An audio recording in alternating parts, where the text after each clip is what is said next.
in the next this lecture. This is most important topic from the paper point of view, from the gate point of view. तो gate point of view या paper point of view में क्या ही बोलूं, सबसे main important topic है that is called signal flow graph, in short SFG. तो यहां जो इस लेक्चर में हम बात करने वाले हैं कि अगर आपको क्वेश्चन ब्लॉक डायग्राम से आ जाए तो सबसे पहले आप उसका SFG कैसे सॉल्व करेंगे, SFG कैसे ड्रॉ करेंगे, तो हम इस लेक्चर में उस पे बात करेंगे. देन जब SFG बन जाता है तब उसके बाद हम कैसे उसका ट्रांसफर फंक्शन कैलकुलेट करते हैं, वो हम डिस्कस करेंगे सब्सिक्वेंट लेक्चर में, जहां पे उसके लिए हम यूज करेंगे Masonian formula to calculate the transfer function using SFG. तो फर्स्ट जो यहाँ पे बात है वो ये है कि SFG क्या है और SFG कैसे ड्रॉ किया जाता है अगर हमें ब्लॉक डायग्राम गिवन हो, राइट. तो चलिए स्टार्ट करते हैं. तो सबसे पहली चीज जो हमने यहाँ पे सीखी थी, इफ यू रिमेंबर, एक सिंपल सा सर्किट जहां पे हम ट्रांसफर फंक्शन को कैलकुलेट कर सकते थे, राइट.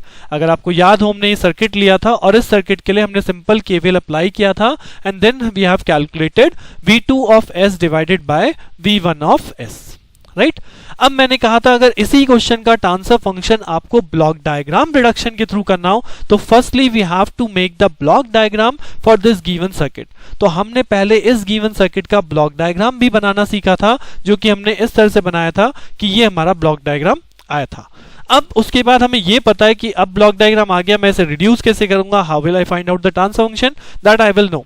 बट अब अगर इस क्वेश्चन को ट्विस्ट कर दिया जाए, इस क्वेश्चन में बोला जाए now this is the block diagram, this is the given block diagram, और इसको मुझे SFG के थ्रू ट्रांसफर फंक्शन कैलकुलेट करना है. सो फर्स्टली मुझे यहाँ पे सिग्नल फ्लो ग्राफ बनाना पड़ेगा इस गिवन डायग्राम का. तो पहले हम यही सीखने वाले हैं कि ब्लॉक डायग्राम से SFG को कैसे बनाया जाता है, how you draw SFG from given block diagram, right. तो उसके लिए आपको क्वेश्चन पेपर में ब्लॉक डायग्राम गिवन आएगा. अब मुझे इसके लिए SFG बनाना है. तो just your first step is input. यहां पे इनपुट हो रहा है ना स्टार्ट, तो इस इनपुट से स्टार्ट करते हुए हमें नोड नंबरिंग करनी है. हमें यहाँ पे इस 9 लाइन को कैलकुलेट करते हुए आउटपुट तक जाना है, इस आउटपुट तक, और यहाँ पे सभी नोड्स को नंबरिंग करनी है. नोड्स कौन से हैं यहाँ पे, जितने भी समिंग पॉइंट आपके आ रहे हैं या तो इस मेन लाइन में या इसमें टेक ऑफ पॉइंट जहां पे भी आ रहा है, तो जहां पे भी समिंग पॉइंट या टेक ऑफ पॉइंट आ रहे हैं हमको उनको काउंट करना है, नंबरिंग करनी है starting from the input towards output. But remember this, we have to count only in the main line. If you remember, हमने लास्ट में कुछ सिग्नल फ्लो, लास्ट में कुछ ब्लॉक डायग्राम किए थे जिनमें summing point other than main line भी होता है, तो वहां मुझे कोई मतलब पॉइंट काउंट करने की जरूरत नहीं है, राइट. सो इसलिए मैं यहाँ पे बोल रहा हूं कि मुझे केवल मेन लाइन पे यूज करना है, मेन लाइन पे मैं काउंटिंग करूंगा. तो मेन लाइन पे अब आप यहाँ पे मार्किंग करेंगे कैसे, this will become node number 1, then this diagram become node number 2, this is the summing point. Then आगे चले, ब्लॉक के लिए कोई नंबरिंग नहीं है, this is the next summing point, तो this is number 3. Then block के लिए कोई नंबरिंग नहीं है, now this is summing point, तो this is block point number 4. Then next is the summing point, this is point number 5. Then block कुछ नहीं है, then this is the take off point, तो this is point number 7. This is again take off, this is point number 7, and this one is output, तो output हो गया हमारा point number 8. Got it. तो मैंने इनपुट से लेके output तक के सभी summing point, take off point को नंबरिंग कर दिया है, चाहे वहां पे एक समिंग है, टेक ऑफ है, whatever. So this is my way, first step, कि मुझे अपने गिवन ब्लॉक डायग्राम को अपने पास दोबारा से बनाना है और उसमें ये सारे के सारे नंबरिंग यहाँ पे शो करनी है, राइट.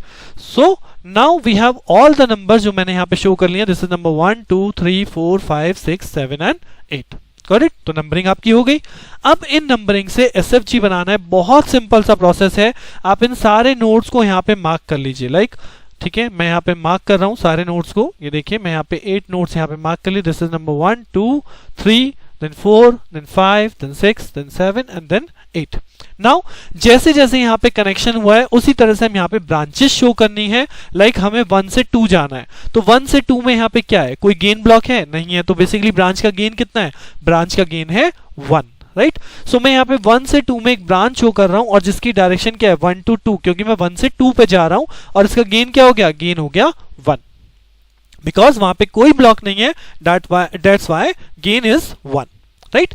अब आप चलिए 2 से आगे 3. तो जब 2 से आप 3 चलेंगे तो what is the gain of the branch, the gain of the branch is 1/r1. तो यहां से 2 to 3 मैंने मूव कराना है और यहां पे जो मुझे वैल्यू लिखी जाएगी गेन की वो लिखी जाएगी 1/r1, right. Now we are on 3, तो 3 से कहां मूव कर सकते हैं, 3 से मूव कर रहे हैं 4 की तरफ, तो 3 से जब 4 की तरफ मूव करेंगे, what is the gain block, gain block is 1 by SC1, तो यानी 3 to 4 and the gain value is 1 by SC1, right. Next 4 to 5, now 4 to 5 again, 4 to 5 क्या कोई गेन है, नहीं है, और ये गेन कैसा कहलाएगा, ये कहलाएगा +1। नाउ रिमेंबर वन थिंग, अगर आपका सपोज यहां पे माइनस साइन लगा होता तो मैं इस गेन वैल्यू को क्या कंसीडर करता, मैं इस गेन वैल्यू को कंसीडर करता इन दैट केस -1, ठीक है, मैं इस गेन वैल्यू को क्या कंसीडर करता, -1, बट क्योंकि अब यहां पे माइनस नहीं है, so we are considering it 1, right. यहां पे कोई माइनस साइन गिवन नहीं था क्वेश्चन के अंदर, so we are considering it 1। Next 5 पे हम है 5 to 6, अच्छा 5 पे नहीं आएंगे, 4 से ही पहले एक और चीज देखिए, 4 से आपने अभी तक 5 को कंस्ट्रक्ट किया है, 4 से एक और ब्रांच मूव कर रही है जो कि कहां पे जा रही है, 4 to this 2, राइट, तो 4 to 2, और इस वैल्यू का लास्ट पॉइंट कैसा है, माइनस, और इसका गेन कितना है 1, तो अल्टीमेटली जो मैं 4 से 2 पे एक ब्रांच शो करूंगा, तो this is my 4th node, तो 4th से 2 पे आपको एक कनेक्शन मेड कर दिया इस तरह से, और इस वैल्यू का गेन कितना हो जाएगा, इस ब्रांच का गेन -1। जो मैं चीज अभी आपको यहां पे बताया था, दिस इज द थिंग कि जो आपकी गेन वैल्यू है वो लास्ट में समिंग पॉइंट से माइनस में जा रही है, that's why it is -1, alright. Next 4 से अब और कोई ब्रांच नहीं जा रही, यानी 4 मेरा कंप्लीट हो गया। Now I am at 5, now 5 से देखिए 5 to 6 एक ही ब्रांच है, 5 to 6 एक ब्रांच यहां पे जा रही है और उसका गेन है 1 by R2। Now we are at 6, तो 6 से फिर से दो ब्रांचेस जा रही हैं, एक जा रहा है 6 to 7 and the gain is 1 by SC2, तो this 6 to 7 the gain is 1 by SC2, and the next branch जो हमारी जा रही है 6 से लेके और 3 पर, राइट, और गेन कैसा है -1, तो ये यहां पे कनेक्ट हो जाएगा 6 to 3 और यहां पे गेन हो जाएगा -1। नेक्स्ट 6 to 7 हम बना चुके हैं already, now we are at 7, तो 7 से फिर से हमारे पास दो ब्रांच है, एक हमारे पास जा रहा है 7 to 8, तो 7 to 8 इज 1, और दूसरे हमारे पास 7 to जा रहे हैं हम 5 पे, तो इसका गेन है -1, तो एक आपको यहां पे दिखाना है 7 to 5 और जिसका गेन है -1, राइट। तो this is the way how you will draw SFG from a given block diagram, just आप अपने ब्लॉक को एक ग्राफ में कन्वर्ट कर रहे हो, that's why it is called signal flow graph, कि सिग्नल किस तरह से फ्लो कर रहे हैं उनका एक ग्राफ आपने बना दिया, जिस डायरेक्शन में आप जा रहे हैं डायरेक्शन में उसी डायरेक्शन में आपका एरो मूव करेगा, मतलब एरो होगा, और उस एरो पे जो मैंने वैल्यू लिखी है that is the gain of that particular branch. अगर यहाँ पे ब्लॉक है तो ब्लॉक वैल्यू आ जाती है, ब्लॉक नहीं है तो बाय डिफॉल्ट हमारा गेन 1 होता है, और जो समिंग पॉइंट में एंट्री हो रही है नेगेटिव से हो रही है तो आई हैव टू टेक -1, और अगर पॉजिटिव से हो रही है तो कोई प्रॉब्लम है ही नहीं, that will be positive, right. So I think आप लोगों को प्रोसेस समझ में आया होगा कि हम SFGs को कैसे ड्रॉ कर रहे हैं for a given block diagram, right. चलिए एक और क्वेश्चन देखते हैं और अच्छे से आपकी समझ बन जाएगी, आई थिंक आप लोग खुद भी उस क्वेश्चन को ट्राई कर सकते हैं। So here is the another question जो मैं यहाँ पे बात करने वाला हूं, this is the next question जिसका हम SFG ड्रॉ करेंगे, राइट। तो इस क्वेश्चन में सबसे पहला स्टेप क्या था, इनपुट से लेके आउटपुट तक के नोड की नंबरिंग करनी है, तो यहां मैंने देखिए नंबरिंग कर रखी है, this is number 1 node, then number 2 because this is the summing point, then next summing point number 3, then next take off point number 4, then next take off point number 5, then next summing point number 6, take off point number 7 and last one is the output that is number 8। तो यहां पे मेरी node numbering हो गई, node numbering जैसे ही आपको मिल जाएगी तभी हम यहां पे नोड्स मार्क कर सकते हैं कि this is 1 2 3 then 4 then 5 then 6 then 7 then last one is 8, right. Node number mark हो गए, अब इससे कनेक्शन कर दीजिए, तो स्टार्ट फ्रॉम 1 से कहां जा रहे हैं, 1 से जा रहे हैं 2, सो 1 से 2 पे आपने लाइन को इंसर्ट किया और यहां पे गेन कितना देखिए प्लस से एंड हो रहा है ना, तो this is +1, right. Now 2 to 3, तो 2 to 3 फिर से कोई ब्लॉक नहीं है बीच में, सो 2 to 3 हम मूव कर रहे हैं and the gain is again 1, right, next one is 3 to 4, so 3 to 4 the gain value is G1, तो 3 to 4 the gain value is G1, next we are at 4, तो अब जब आप 4 पे हैं तो 4 से दो ब्रांचेस मिल रही हैं, एक 4 to 5 जा रहा है द गेन वैल्यू G2, और एक 4 से 3 पे वापस आ रहा है the gain value is -H1, right. अब तक सबको क्लियर हो गया होगा, the gain value is -H1, तो 4 से कनेक्ट कर दीजिए, 4 से 5 आप गए, this is becomes your G2, right, और 4 से एक और वैल्यू जा रही है, 4 से वैल्यू एक 3 पे आ रही है, और इस वैल्यू को हमने यहाँ पे दे दिया माइनस ऑफ h1। आप इसे ऊपर से ले जाएं, इसे नीचे से ले जाएं, doesn't matter, but matter is what, matter ये करेगा कि आप इसे राइट डायरेक्शन में बना रहे हैं और आप 4 से 3 जा रहे हैं, arrow will be in the direction from 4 to 3, right.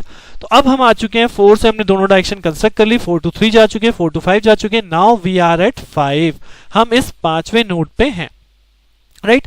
अब 5 to 6 अगर आप देखेंगे तो देयर आर 3 ब्रांचेस, G3 भी जा रहा है, G5 भी जा रहा है, G4 भी जा रहा है। हमने ब्लॉक डायग्राम में पढ़ा है कि ये तीनों पैरेलल हैं, बट ऐसा नहीं है कि आप इन तीनों को पैरेलल में लगा दें और फिर यहाँ पे एक ही ब्रांच कंस्ट्रक्ट कर दें। Now you are not using block diagram reduction, we are doing what, we are doing SFG। तो SFG के अंदर पहले आप ब्रांचेस शो करेंगे, उसके बाद हम देखेंगे नेक्स्ट मेथड कि किस तरह से ट्रांसफर फंक्शन कैलकुलेट होता है। तो अभी तो हम केवल डायग्राम ड्रॉ कर रहे हैं, केवल हम सिग्नल फ्लो को बना रहे हैं, राइट। सो 5 to 6 यानी मुझे तीनों ब्रांचेस यहाँ पे शो करनी पड़ेंगी। एक ब्रांच है 5 to 6 के लिए, दिस इज कॉल्ड G3, एक ब्रांच यहाँ पे 5 to 6 के लिए है, this is the arrow and this is called G4 because इसका प्लस साइन है, और सेम ब्रांच 5 to 6 पे एक और आपका जा रहा है और इसको भी हम लगा देते हैं, इसकी वैल्यू हम लिख देते हैं G5। अब चैप, लेकिन मेन क्या है चीज कि हम तीनों को एक ही डायरेक्शन में शो कर रहे हैं जिस तरह से हमें दिया गया है। The main thing is this, आप इसको कैसे बना रहे हैं इसका डिपेंडेशन नहीं है, बट है डायरेक्शन मेन इंपॉर्टेंट है कि आप G2 मतलब नोड नंबर 5 से नोड नंबर 6 की तरफ ही जा रहे हैं, राइट। अब नोड नंबर 6 और नोड नंबर 7 के बीच में कुछ नहीं है, तो नोड 6 और नोड 7 के बीच का जो गेन वैल्यू होगी दैट इज नंबर 1, और उसके बाद जब आप लास्ट 7 पे पहुंच जाएंगे तो 7 से 8 एक ब्रांच आ रही है, इसमें गेन वैल्यू आपकी G6, और 7 से ही एक ब्रांच आपकी वापस आ रही है। अगर आप देखेंगे तो this is comes to the node number 2, तो यहां 7 से स्टार्ट किया और 7 से स्टार्ट करते हुए आप इसे नोड नंबर 2 पे लेके आएंगे and the value is minus of H2। H2 already gain है और माइनस यहां पे है, that's why it become minus of H2। तो this is the way how we will draw a block signal flow graph from a given block diagram, right? So इस lecture में जो basically हमें बात करनी थी वो केवल यही है कि हम किस तरह से SFG ड्रॉ करेंगे फ्रॉम द ब्लॉक डायग्राम। अब नेक्स्ट लेक्चर में जो हम लोग बढ़ेंगे, यहां तक हमने कंप्लीट कर लिया SFG from block diagram. Next lecture के अंदर हम लोग देखेंगे बहुत इंपॉर्टेंट फॉर्मूला है जिसके थ्रू हम SFG to transfer function calculate करते हैं कि SFG से ट्रांसफर फंक्शन कैलकुलेट कैसे होता है, and that particular formula is called masons gain formula, masons gain, जो हम नेक्स्ट लेक्चर में बात करने वाला है। ओके, तो आप यहीं पे SFG की प्रैक्टिस कीजिए, मिलते हैं नेक्स्ट लेक्चर में, तब तक के लिए थैंक यू।